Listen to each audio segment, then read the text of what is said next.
Good evening, I'm Dennis Ward, and this is Face to Face.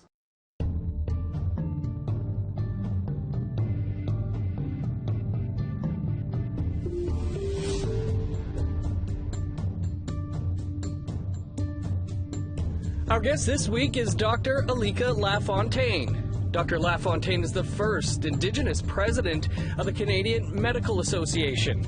He's a practicing anesthesiologist in Grande Prairie, Alberta.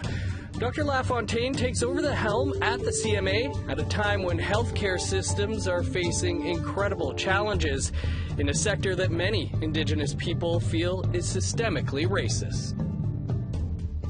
Dr. Lafontaine, thanks so much for being with us this week.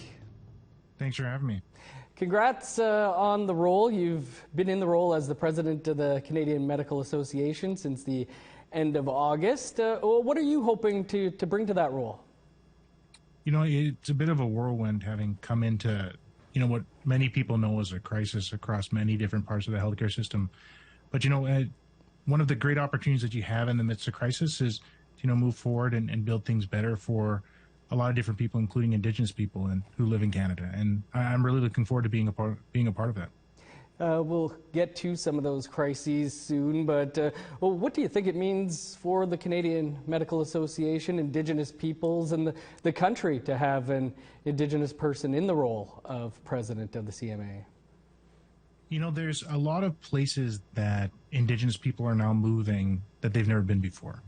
We're hearing about amazing things happening across the country with Indigenous leadership in medical schools, in health regions, from health regions that are coming from our own communities. The Canadian Medical Association is no different in that it's bringing different voices and different faces into these places of influence and decision making. And I think it's a really positive movement as we move towards creating better systems for patients. As you mentioned, it is a challenging time in the healthcare sector. Staffing shortages, long wait times, all types of different challenges that we're seeing. What do you think is behind these crises? We don't get into crises because they just happen. They're actually the result of decades of different decisions that we've made. And over time, we've really made a lot of trade-offs within health systems across the country that have brought us to the point where we don't have enough physicians and nurses and other allied providers to provide care. We don't have enough time to see patients because we're overwhelmed with administrative workloads. We're not really quick and adept at integrating new types of care, like virtual care, that can really unlock new opportunities for patients. And, we're at a point where we need to choose whether or not we're going to keep on doing the things that we used to do, or we're going to try and do something different. And there's an enormous space for new ideas and new thought. And I believe, Indigenous philosophy and tradition and culture to really change the way that healthcare is provided to people across the country. Can you elaborate on how that might change and fix care for Indigenous peoples? One of the things that I have from my own Indigenous ancestry, I'm Métis, I have Oji-Cree, ancestry that was passed down through my grandfather. My mom's a first-generation immigrant. She came from the island of Tonga out in the South Pacific.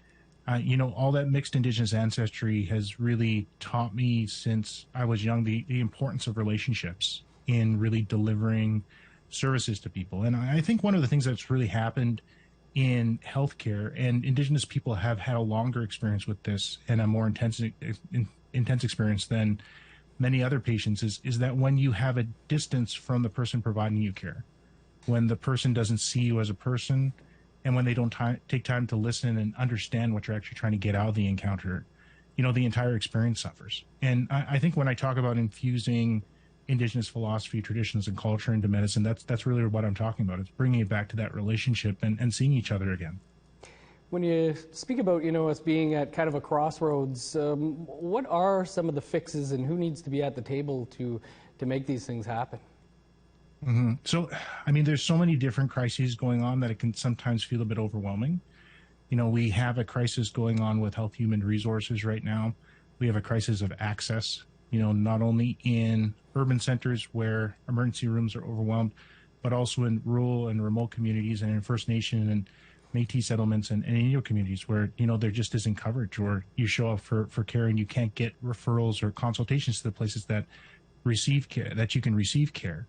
On top of that, there's health worker burnout people are increasingly collapsing under the burden of the stress that happens when they come to work. And patients are often forced to look to their own communities and their own households in order to figure out how to provide care to, family members and loved ones before they were able to depend on the healthcare system. And so, all these things come together at the same time to paint a very important picture of needing to address, multiple different crises. Now, the solutions, I think, are very similar to solutions that we've been talking about for a really long time. So one of the important things for viewers to realize is that we have multiple different systems in the country, and we've never really tried to lean in to make sure that we create a seamless, collaborative experience for patients across jurisdictions and boundaries. And I think for those in particular that live on reserve, experiencing the separation that happens within Indigenous health systems and health systems outside of First Nations, that can be a very jarring and disjointed experience. And so I think the solutions really lie in getting rid of that fragmentation that exists and creating a collaboration for people to start to lean in and work more closely together. Share data, share information, have people freed up to provide care in different ways than they did in the past. And, once again, to focus on what people actually need and are asking for. No doubt the pandemic of the last few years has had a huge impact on the healthcare system, but it can't be the only thing that got us to this point. How did we get to this point? I think the pandemic really helped to illustrate the things that we were focusing on were not the right things. If you look at healthcare transformation, in a lot of ways, it's been a focus on how can we get things for the lowest cost at the highest volume. How can you get as much of something for the lowest price? And that's really brought us to a place where we've forgotten about patient experience. We've forgotten about the mental health and physical health of the people who provide care. We've forgotten about the importance of access and convenience to people and their families. And I think we're being forced to come back to this point to reevaluate what's actually important. But what's really brought us here, I think, has been, too much of a focus on, lowest price at the highest volume. Of course, for many Indigenous peoples, the healthcare system can also be full of discrimination and in some cases deadly. We hear countless stories. You're no doubt familiar with Mary Ellen Turpel-Lafon's report on the BC healthcare system in plain sight. That found systemic racism in the province's health system. Do you think that similar reports would come to the same conclusion in other provinces and territories across the country? I'll say first that racism is real. It exists within the healthcare system. It's a legacy that's come because of colonization and, hundreds of years of maltreatment of Indigenous peoples across the country. We have to come to an acknowledgement of where it started, but then also identify where things are worse versus other places. That way we address things in a way that speaks to the harm that's coming to patients in real time. I am familiar with the work of, the In Plain Sight report team and the influence that's had across BC systems. I think you've seen other experiences of patients, years ago and contemporarily that show that this is a problem across the country. And I think what we really need to do is move to a point where we start to honor patients' lived experiences and stories. We knew ahead of time that there were problems in certain areas. We just needed to wait for a report to feel like we could really move forward. And I think flipping that, where we start to hear people express concerns and act on them without forcing them to go through these very long, drawn-out processes before we start to address those problems, I think we'll have a better chance of dealing with these problems before significant harm or discomfort comes to patients. Have you personally heard of people who are, afraid to access the healthcare system? Well, I've talked at length about issues that I've experienced personally, my own family, my own extended family. I have spoken in the past about an experience that a family member had where they went into hospital with, a symptom and they phoned me in the middle of the night because they felt that they were misdiagnosed and went through the experience of, do I say something? Do I not say something? Is that going to create problems for me in getting the care that I need or having that relationship with that provider and really moving forward with getting my problem solved? And I hear from patients across the country about the issues that they have. I hear from colleagues across the country that this really is a problem across Canada. and it's one that we urgently need to address. Dr. Lafontaine, much more to talk about here. We're just going to step aside for a quick break, and then we'll continue the conversation here on Face to Face with Dr. Alika Lafontaine. Stick around.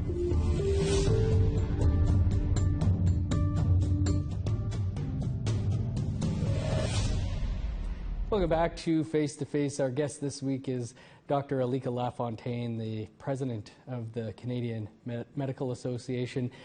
Dr. Lafontaine, we've had other health professionals on the show who've spoken about the discrimination they faced in medical school, and some of them still today as practicing physicians. Is that something that you encountered in school, or something that you still face now? You know, I think when we talk about experiences of persons within the medical field, either as trainees or in practice, you know, those experiences, number one, need to be honored and, you know, listened to. But the second part of it is, I think for a lot of us, the experiences are very, very similar.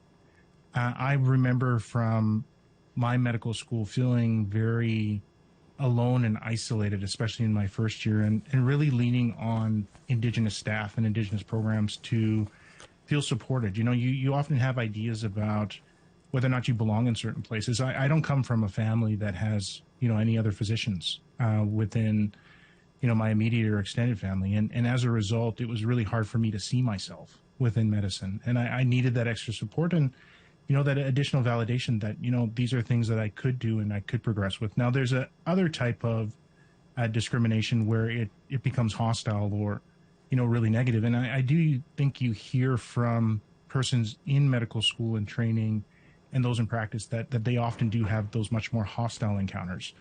And we have to acknowledge that, you know, things exist on a continuum, and, you know, depending on how severe things are, we're going to have to treat and address them in very different ways. The numbers are about 1% or so of Canadian doctors are Indigenous. What do you think is keeping Indigenous people from entering the field of medicine? Mm-hmm. You know, I think one thing to acknowledge is we've never had more Indigenous physicians in the country practicing as we have right now. Mm-hmm. You know, we also have never had as many Indigenous physicians in leadership positions doing important work and working with communities as we do today. Now, that being said, 1% is much too low of a number, mm-hmm. and we must do better. And I think a big part of that is making sure that our youth can see us in practice out there doing things and making an impact in communities, you know, that they can feel like it's a path that they could pursue and that they could be a part of, you know, creating this new type of medicine that I think we're all looking forward to creating. And I think the other part is making sure that we support those who work in community, making sure that we support those in leadership positions. You know, we all have unique skills and interests, and if we all lift where we stand, I think we'll be much more successful at accelerating that number and getting the percentage of Indigenous physicians a lot higher than that 1%. As president, what role do you think you have to play on, you know, decolonizing the health sector or ending discrimination? And do you think that this would have even been on the radar if another physician was president of CMA? You know, I think the Canadian Medical Association is 155 years old. You know, it was formed 3 months after Confederation. It's been around for almost every major medical issue that's happened in Canada over the past 155 years. And the president, as a spokesperson, really acts as the voice of the profession over the time that we serve in this role, which is usually a year.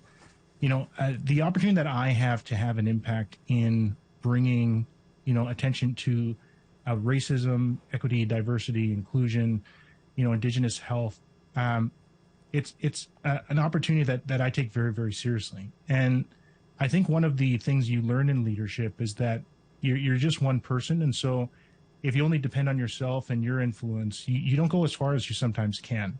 And I really appreciate in this role how I can amplify the work of other Indigenous physicians who are doing, you know, things within their own scope and kind of amplify their positive work. And I think if we all lean on each other and prop up each other, you know, we'll start to see the snowball effect of having all of our good work kind of move faster to doing more and more great things. Well, speaking of snow, it snowed here today in Winnipeg, so we're heading into cold and flu season, and we're still in the midst, really, of a pandemic. Well, what do you see as the impact of COVID in the coming months? So we have seen very positive things happen with First Nation, Métis, and Inuit communities over the last few years.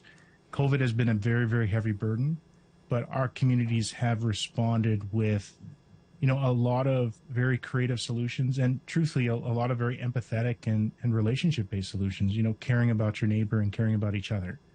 I really encourage patients across the country, and I encourage viewers, go out and get vaccinated. That's one way for us to mitigate the effects of these ongoing waves. Pay attention to how severe COVID is inside your community, and then make good choices about masking and socially distancing. If you feel sick, if you can, I would encourage you to kind of stay home and stay away from loved ones until those symptoms start to resolve. We're not sure what's going to happen with this next COVID wave.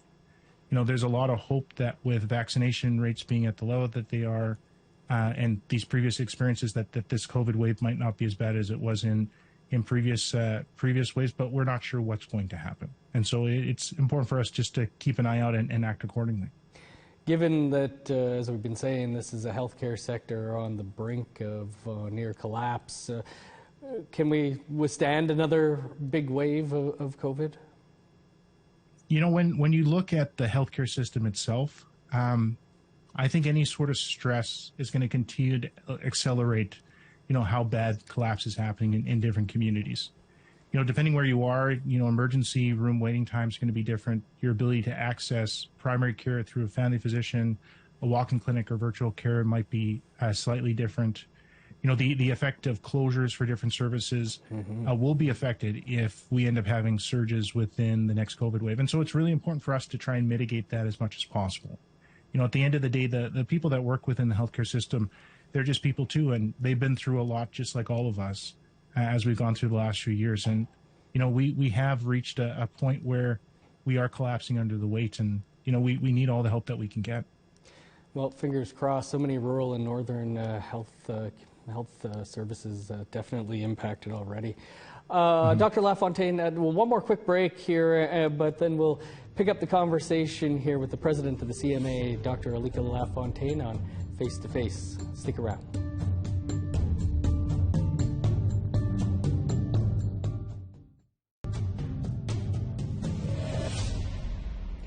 Welcome back to Face to Face. Our guest this week is Dr. Alika Lafontaine, who is the current president of the Canadian Medical Association. Dr. Lafontaine, so many honors you've had over the years, Inspire and all of that. I'm just wondering, what type of advice do you have for Indigenous youth who might be looking to increase that 1% of Indigenous people who are doctors in this country? I would say to any kids out there that are watching this right now that are thinking about medicine, I think sometimes you look at folks like myself in these leadership roles and you think to yourself, I could never be like that person. And it was a straight line getting from where I was to where I am today. The truth is that it only looks that way looking back.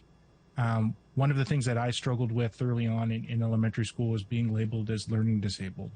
And as a result, my parents were actually told I'd never graduate high school or go on to university. And that was a challenge that we came together as a family and that they did a lot to help me overcome. And, over time, a lot of the struggles that you're dealing with right now and the self-doubt that you might be holding with yourself, if you put in the work and you surround yourself with people that believe in you, you have the same opportunities that I've had over my life. And I'm really looking forward to hearing from youth that are growing up today that in a few years they'll become president of the Canadian Medical Association, or they'll fill leadership roles at one of our other institutions that help to guide the way that Canada grows and develops. And I think we really need youth to believe in that in order for us to have change happen in this country. I think that's a great story that you have of overcoming struggles, and great advice there. Dr. Lafontaine, I want to go back in time a bit, not to when you were in high school, but not that much older. In 2008 specifically, when you were 25 years old, you were named Canada's next great prime minister. That was a show that was on the public broadcaster. Rick Mercer was the host. I remember it quite well. What was it like to win that show?